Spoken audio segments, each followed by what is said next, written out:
Hey, how's it going, guys? This is Tom from UDS with another edition of the Quarantine Sessions, where I chat to people a lot cooler than myself in the wonderful land of lockdown. Now, my guest this week is one member of a punk band who truly embody the DIY spirit of the genre, with catchy riffs and heartfelt lyrics. It's my pleasure to introduce arguably the most handsomest band performing today, Zach from New Jersey's own Lost in Society.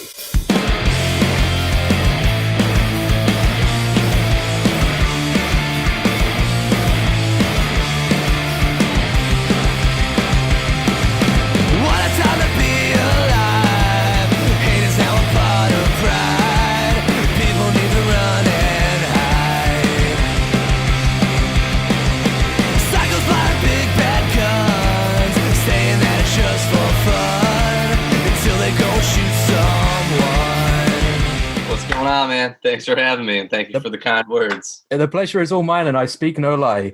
So obviously we had a quick chat off air, but how are you doing in these strange times that we live in? It's wild, man. Like we spoke about a little bit earlier, between the pandemic and, all the protests going on, with all this police brutality, it's strange because, in one end, the pandemic's scary and you're like, all right, I want people to stay in and be safe. But also there's such a huge issue that's been, boiling in the US, especially for the past, forever. That's it. So, I stand behind the protests and, in my hometown in Asbury Park, we did a march that I was a part of, proud to be a part of it.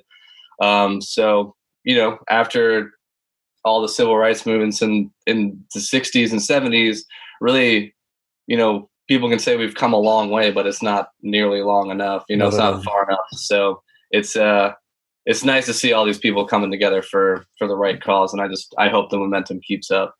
100%. Obviously, as you say, the things that we've seen in the press recently have been absolutely horrifying and disturbing, and absolutely the action has been needed for a long time. But on the same token, it has been super inspiring seeing how this very negative situation has galvanized and it has inspired people to take control and to try and sort of, invoke the change that has been needed for a long time. And the fact that it has inspired generations globally it's a really heartwarming thing to see in such a bleak surrounding situation. Absolutely. It's pretty wild seeing all the marches going on, not only around the country, but around the world. Like everyone's standing behind it. So it's, I'm staying optimistic that hopefully, this will actually bring in some real change for once. That's it. I mean, of all the times I've seen things like this in my short time on planet Earth, this is definitely feels like the most significant, which is really encouraging to see.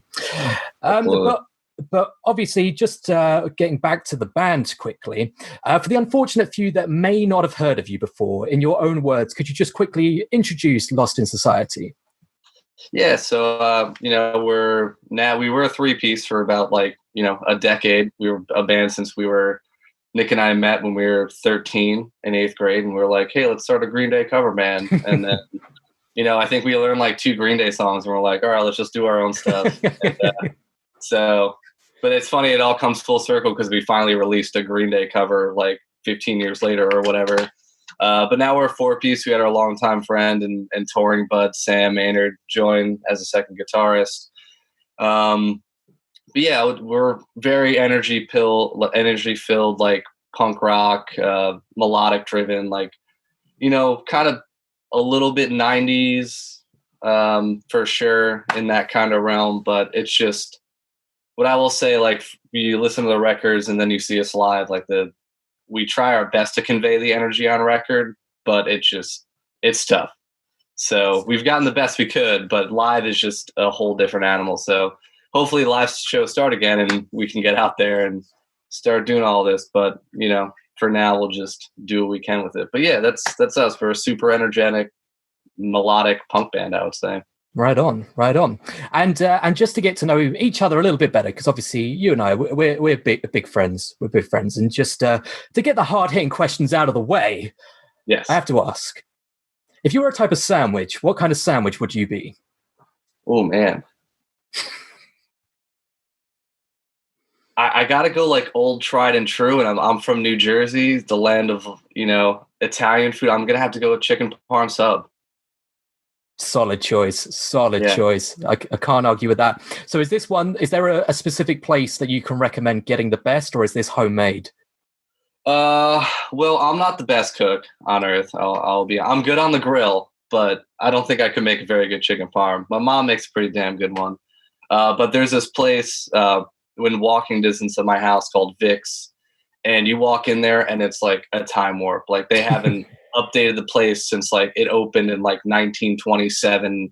Wood panel, like maybe they updated it once in the 70s. There was like the wood paneling on the walls, this and that, and you know, that's the place you go if you want like that authentic like Italian American kind of food. Your chicken parms, eggplant, everything like that. So, and they do like really good thin bar pizzas and all that. So I'm super hungry now.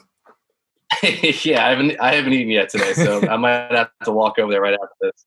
There you go. But at the time of recording, your latest EP, Help, has been out for just over a couple of weeks now. Released at the start of the month-ish. What can people who haven't checked it out expect from this release? So I mean, the song Help was actually kind of interesting because I wrote it probably like a year and a half, 2 years ago, as kind of a solo song. And I did a solo record that I've been working on for 10 years that'll never happen. Just one of those, like, I throw them in a bag. I'm like, yeah, this could work for that. And then never really go back to it. But I had played a show and the bandmates came out and Nick, our bassist, was like, oh, what was that song? Like, I really like that one. Like, I think that could work for us. So we ended up just like bringing it into the set list. But it was when, a lot of these big school shootings were happening and all that. So it kind of goes in and out, like, about, people, the Second Amendment rights, wanting their guns, wanting fully automatic weapons. And it gets like a little tongue in cheek about that. But also like the first line, talking about like hate is now a part of pride, like, which goes back to like everybody swinging, waving around their Confederate flags. And it's like, that's not your heritage or your pride. That's just a racist symbol. So there's no other way to explain it. The Confederacy was a thing for 5 years. So, and they were traitors. So that's not your heritage. And if it is, 100%. Then how can you also hold up an American flag? So like, it definitely like takes a political stand, which I go in and out. Like I'll write a lot of like, normal everyday life songs, but there are certain times when, I'm like, all right, I have this idea. I want to get a little bit more political about it. So, so this one was definitely one of those, just like a quick little ripper. And then, the chorus just help me, like basically like help me understand like where you're coming from with like all your, to me, insane views. That's it. I mean, it just seems to be, as much as we're sort of getting closer with social media and the immediacy of the internet communication, it seems to be that everyone's ideas are just building up more brick walls, and it's harder to reach out to these people, as you say, who have these ideas that you want to say, everyone has their own rights to believe whatever, but they're insane and they're causing so much damage and based on so much either misinformation or just blatant lies that you just want to sort of wring their neck and be like, why are you like this? But it's impossible to do it that way. So did you manage to get the whole thing recorded before lockdown, or was it sort of still ongoing as sort of we reached the reality we are in now? So we had help. We recorded that with Pete Steinkoff, the Bouncing Souls. He's our bud. He's actually my landlord. Which is funny. Really? Yeah. So that's amazing. We recorded our first time with him maybe in like 2010 or so, and then 4 or 5 years later, we were recording another record, and he was like, "Oh, I need a roommate," and I was like, "I'll move in." So then I moved in with Pete, and then his now wife moved in, and then I got the boot, understandably, and then full circle comes back around again. They buy a new house, they keep this one, and they put it up for rent. So I texted him, I was like, "I'll move back in. I'll take the spot." So I moved here back in September. But yeah, so we had help done with him and mixed by John Seymour, who did a few Souls records as well, who oddly enough I found out was my cousin like 4 or 5 years ago when I went to go sing background vocals on a Souls record. That's a small world. Yeah, and it's New Jersey. Everybody knows each other. But yeah, he's like, Yeah, I think you're my cousin. He's married to my mom's cousin or something like that. I'm like, all I right, well, see. that's cool. So family discount. Cool. Thanks. Um, so then Nick, our bassist, has actually gotten like really good at recording stuff. And in our practice spot, we set up a whole thing. We've been buying a bunch of stuff. So we recorded the cover "Get Free" in our studio, just us, and then I did the vocals right behind me in this closet right here, learning how to like do GarageBand for the first time. I could like a month ago I could barely send an email, and now I'm like recording shit, and I'm very proud of myself. It's a very large step for me. I mean, So yeah, I'm so it exactly was, the same with Zoom. A yeah, month ago, I wouldn't even know how to end the meeting, but now people around the world are catching me on Zoom. exactly. It's amazing. But yeah, so it was half and half, and then Nick did an overall master on it and like try to kind of match up the tones and everything. So Awesome. So you mentioned the cover of Get Free, and I mean, just listening to it before we got on this call, it feels pretty apt given the frustration of being cooped up in lockdown of wanting to get free. Was this intentional, or was this just a happy accident? it was a very happy accident, which I came to realize, like, because we were practicing the song, we were going to play it at a show, which ended up getting canceled because of all this. And then we're like, all right, we wanted to record a cover that was like, something that we hadn't done before and do this exact idea with like a single and then a cover. And then, a couple weeks into this pandemic and stuff, we're going in to like record it, each separately. And I'm like, wow, this makes a lot of sense right now. Like we have a song called Help and then a song called Get Free in the midst of all this like craziness going on. I'm like, yeah. So I'm not a genius. It was completely unintentional. I can take no credit. It was just very lucky. So no more predictions for the rest of 2020 then. No, I mean, there's some pretty sad songs coming out next, so I hope not.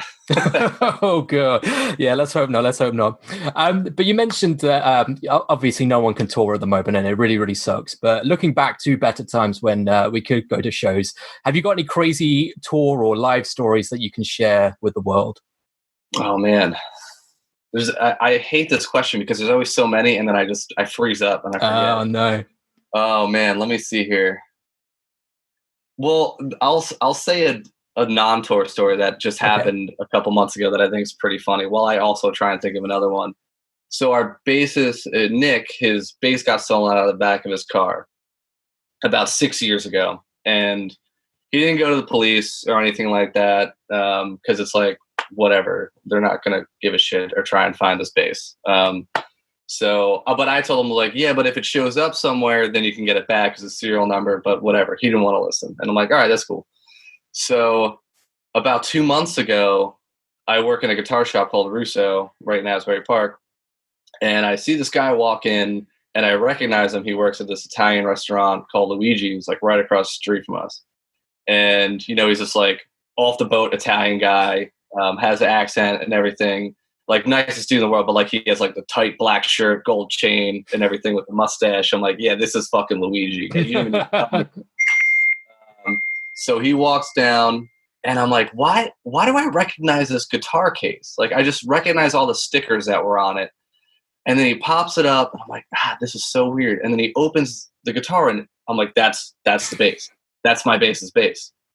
So I was like, all right, I'm gonna take this back to our tech to check out real quick. And I like sprint back with the bass. I'm like, yo, this is Nick's bass. Like I need to call him right now. So I'm like, can you just pretend you're looking at this like while we figure this out? So I'm calling my bassist from the back. I'm like, yo, like what was the exact bass that you had? Because I couldn't remember if it was like a Jaguar bass or a jazz bass. And he's like, no, this is it. That's definitely the bass. So we like matched the serial number and the system and everything, but we couldn't do anything because he never made a police report. Oh, And this is no. like some 45-year-old dude. I know he didn't steal the bass. He probably bought it on Craigslist from somebody. And the bass is all fucked up because my bassist like broke the neck and all this shit like that. And it was like barely playable. And he wanted to sell it to us. So, and I come out and I'm like, hey man, like just so you know, like this bass was stolen. And just like stone face, just like, okay. And I'm like, oh, you're not like the slightest. I was like, do you know where you got it from? He's like, no. I'm like, all right. I was like, I'm not accusing you because I highly doubt that you were walking down the street like 5 towns over and just took this bass out of my bass's car.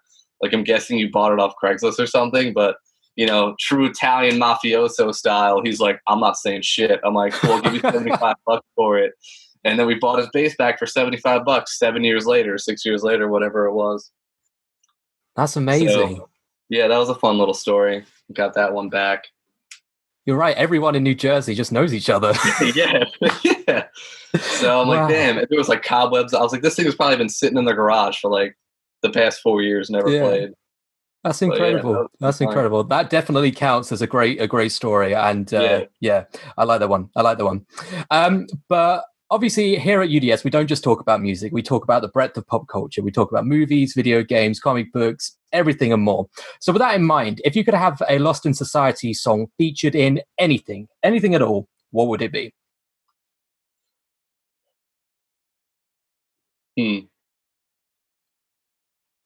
I'm just gonna say this for Nick because he's like read all of it. But probably like any Marvel comic book movie, I think Nick would just like lose his shit. That'd be like, pretty cool. I never got like super like I'll watch the movies. Like I think they're great and I think it's awesome. Like the culture is really cool behind it. I never grew up like reading the comic books and all that, but it would be really fucking cool to be a part of one of those movies. I mean like when Thor comes down and like the immigrant song is playing and shit, you're like, God damn, like if one of our songs like had a scene like that, or if it was like the calling card for one of the superheroes, I mean, you don't get much cooler than that. Absolutely. And I mean, if anything else, it's just really great exposure as well, because everyone goes to see those films. Yeah, like billions of people going to see it aside, like just the coolness of it and everything. Absolutely, absolutely.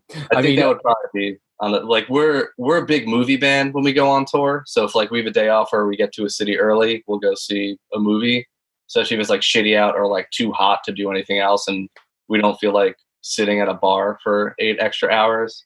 So that's a big thing we like to do. So I've honestly seen most of the superhero movies I've had on tour if they're out. Because I'm like, oh yeah, like I'll finally get some time to go see this. So that's a nice little tradition we have. The one time I went to the States was the start of last year when Captain Marvel came out, and it was the only time I've been to a US cinema.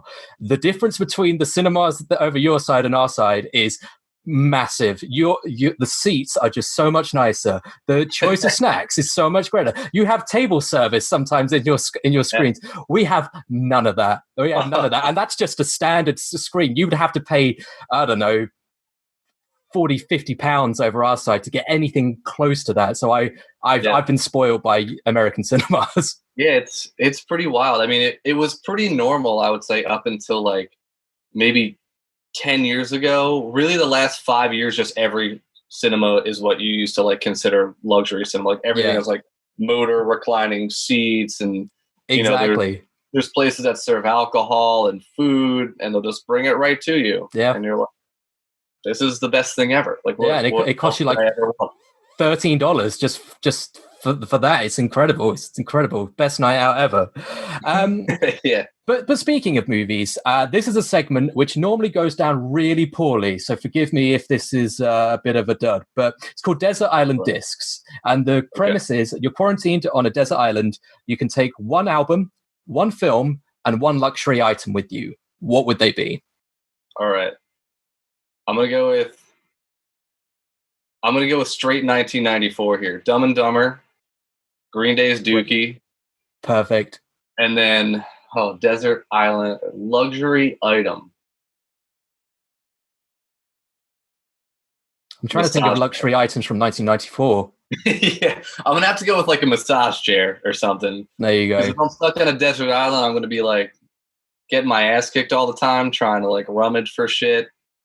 Probably going to need like a nice massage chair at the end of the day. That's it. You want a comfy chair. Absolutely. Yeah. Great picks.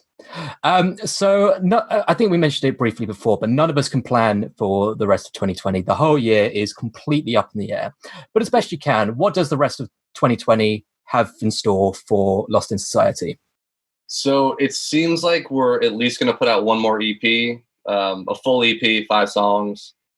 We have enough recorded right now. We have 10 songs recorded right now. Like awesome. So we were going to do a full length, but it just doesn't seem to make sense right now if we can't tour on the full length.